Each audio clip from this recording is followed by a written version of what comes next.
Student, आज हम topic number 3 beyond worldly pleasures पढ़ने जा रहे हैं, the message of Mahavira. Okay, तो the basic philosophy of the Jainas was already in existence in north India before the birth of वर्धमाना।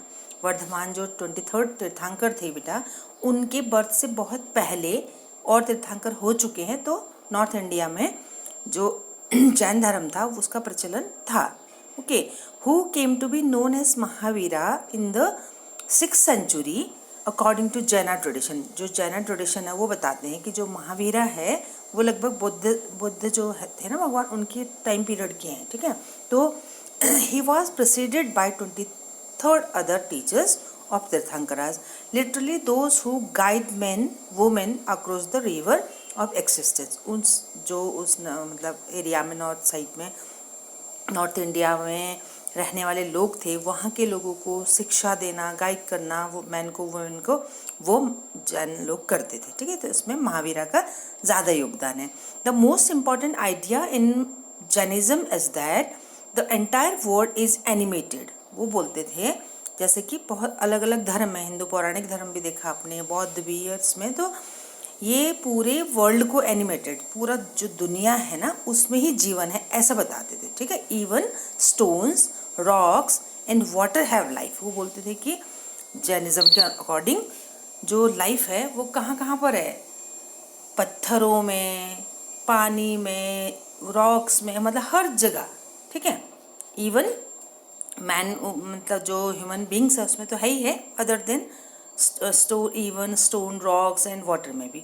तो non injury to living beings, इसीलिए लिविंग बींग की को इंजरी नहीं करनी, दुख नहीं पहुंचाना है उसमें, specially to human, animals, plant and insects. वो बोलते थे कि ना ह्यूमन को, ना प्लांट्स को, ना ही इंसेक्ट्स, कीड़े मकोड़ों को भी नहीं मारना है, उनकी फिलॉसफी थी। ठीक है, then in fact the principles of ahimsa emphasized within Jainism has left the mark on Indian thinking as a whole। वो कहते हैं कि जो इनकी अहिंसा की जो प्रवृत्ति थी या जो इनकी टीचिंग थी वो पूरी इंडिया में मतलब चलने लगी या फिर काम करने लगी। ठीक है, उसी पर बेस्ड हम लोग अहिंसा परमो धर्म, चाहे गांधी जी का हो, चाहे वो सारी चीज़ें उनके उस पर चलती है।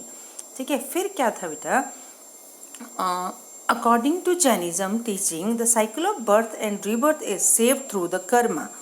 उन्होंने भी ये माना कि जो जैसे ऊंचे कुल में जन्म लेना या ऐसा कुछ नहीं है, बल्कि कर्म जैसे होते हैं, कर्मा के अकॉर्डिंग हमारा साइकिल ऑफ बर्थ, जो बाद में हम लोग दूसरी जो जन्म पाएंगे वो उससे मिलेगा। अच्छे कर्म करेंगे तो अच्छा मिलेगा, बुरे कर्म करेंगे तो बुरा मिलेगा। ओके, देन बोलते हैं बेटा this can be achieved only by renouncing the world. उन्होंने कहा कि इसको अगर हमें पाना है, जैसे कि कर्म अच्छे करने हैं और अच्छा जन्म पाना है, तो उसके लिए हमें पूरे ये जो वर्ल्ड है, दुनिया को, जो संसार के दुख, दर्द और मोह माया बोलते हैं ना, उसको त्यागना होगा, ऐसा। ठीक है, देन उसके लिए क्या बोला उन्होंने, जैना Monks and nuns took 5 vows। तो जो वो लोग, एक तो उन्होंने कहा कि इसके लिए जो मठ और विहार बने होते हैं वहाँ रहना ज़रूरी है, क्योंकि वहाँ पर रूल एंड रेगुलेशन से इंसान रहेगा, है ना।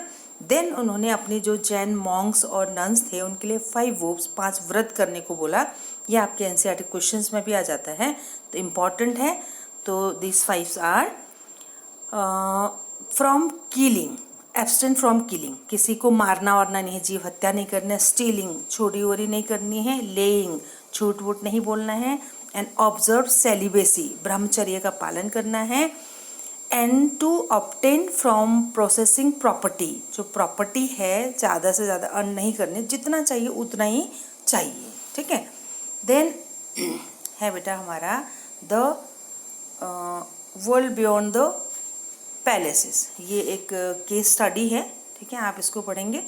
तो Jaina as the Buddha's teaching were compiled by his followers, जिस तरह से कि बुद्ध के फॉलोवर्स ने भी सूत पिटका, विनय पिटका, इस तरह की चीज़ें लिखी ना बाद में, उनकी लाइफ के भी बहुत दिनों बाद, कम से कम एक साल, 100 साल बाद भी वो चीज़ें लिखते चले गए। इसी तरह से बौद्धिस्ट उन्होंने भी लिखा है। इसमें ये दिखाया है कि जो राजा है या फिर जो लोग हैं उनको किस तरह का व्यवहार करना चाहिए, क्या होने के लिए, संसार से अगर हमें अच्छे से विदा होना है या अच्छे कर्म करना है, अच्छा नाम कमाना है, तो इस तरह से इसमें दिया हुआ है, ठीक है। देन स्प्रेड ऑफ जैनिज्म, जो जैनिज्म धर्म था उसका विस्तार कैसे हुआ, ठीक है। तो उसके लिए वैसे तो बेटा बौद्ध धर्म के जितना विस्तार नहीं हुआ, अगर आपको हॉट क्वेश्चन में आ जाता है ऐसा, क्योंकि इनके जो सिस्टम्स थे ना वो बहुत कठिन थे। किससे?